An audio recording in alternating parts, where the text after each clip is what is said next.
मैं तोता, हरे रंग का मैं तोता, मेरी किस्मत और ये मीठा अमरूद, इसे तो मैं किसी आरामदेह जगह पर बैठकर ही खाऊंगा।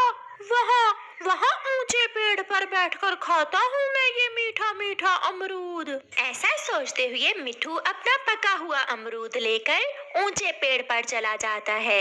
ऐसी स्वादिष्ट चीज खाने से पहले मुझे प्रार्थना करना होगी ताकि दोबारा भी मुझे ऐसा ही अमरूद मिल सके। मिट्ठू अमरूद अपने सामने रखकर आंखें बंद करके प्रार्थना करने लगता है। पीछे से भूखी घोरी कौवी आती है और चुपके से मिट्ठू का अमरूद उठाकर भागती है। रुको रुको गोरी की बच्ची, ये अमरूद मेरा है, रुको। मिट्ठू पीछे पीछे और गोरी कौवी आगे आगे। गोरी तो दूर पहाड़ों की तरफ निकल जाती है और थक हार कर मिट्ठू एक पेड़ पर बैठकर रोने लग जाता है। गुजरती हुई चिड़िया वहाँ आती है। मिट्ठू क्यों रो रहे हो बच्चों की तरह? वो गंदी कौवी ले उड़ी मेरा मीठा अमरूद, वो मेरा मीठा अमरूद ले उड़ी। मैंने बहुत मुश्किल से ढूंढा था वो अमरूद। अब चुप कर जाओ मिट्ठू, वो अमरूद तो अब तक गोरी कौवी ने खा लिया होगा। मर जाए, वो मेरा छीना हुआ अमरूद खाकर मर ही जाए तो अच्छा है, जान छूट जाए उससे सबकी। गोरी वो अमरूद खा रही थी कि अचानक अमरूद का एक बीज गोरी के दांत में फंस जाता है। गोरी अपनी चोंच इधर उधर हिलाती है मगर वो बीज नहीं निकलता। फिर गोरी कौवी अपनी चोंच पत्थर पर जोर जोर से मारती है। ये बीज तो मेरे दांत से निकल ही नहीं रहा। कालू कालू कहाँ हो तुम? गोरी घर भागती है। कालू कालू उस गंदे मिट्ठू का अमरूद छीन कर खाया था मगर एक बीज मेरे दांत में फंस गया है, वो तो निकल ही नहीं रहा। तुम कोशिश करो कालू, मेरे सारे मुंह में दर्द होने लगी है। अगर मेरे साथ मिलकर खाती तो ऐसे ना होता। फिर कालू कौवा वो बीज निकालने की पूरी कोशिश करता है मगर नाकाम रहता है। इसमें सारा दोष उस मिट्ठू के बच्चे का है, ना वो तुम्हारे सामने बैठकर अमरूद खाता और ना तुम उससे छीनती। मैं भी यही सोच रही हूँ। कालू मेरे दांत में बहुत दर्द हो रहा है, कुछ करो।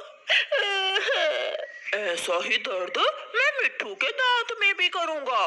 ठहरो, मैं अभी जाकर उसे पूछता हूँ। फिर कालू कौवा अपने घर से एक डंडा लेकर मिट्ठू की तरफ जाता है। मिट्ठू मिट्ठू कहाँ हो तुम? बाहर आओ।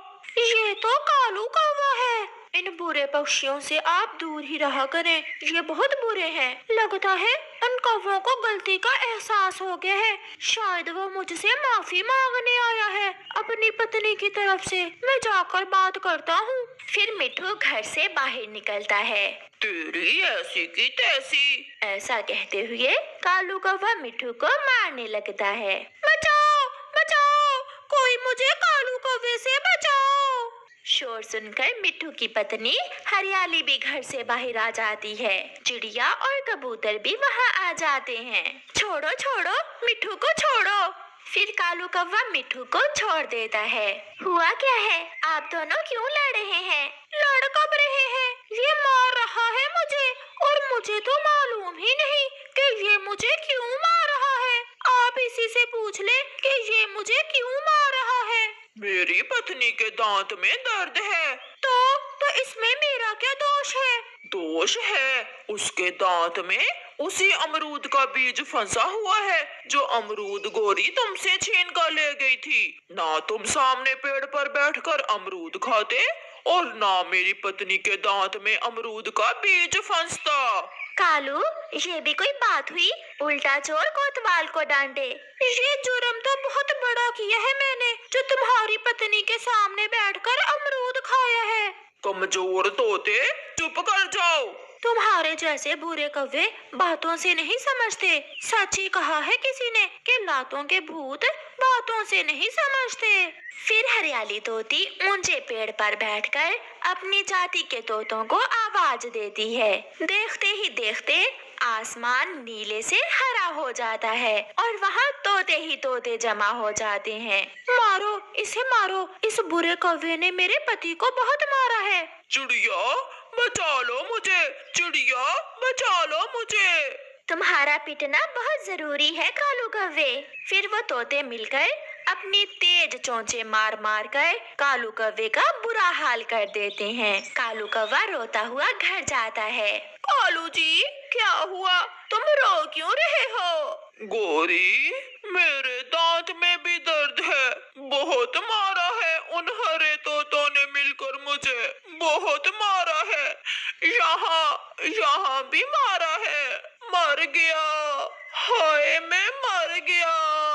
ऐसे कौवे को सजा मिलती है। प्यारे दोस्तों, कमजोर पर हमेशा बेजा गुस्सा आता है और ताकतवर के सामने गुस्सा खत्म हो जाता है। ऐसा अक्सर हमारे समाज में भी होता है। आपका धन्यवाद।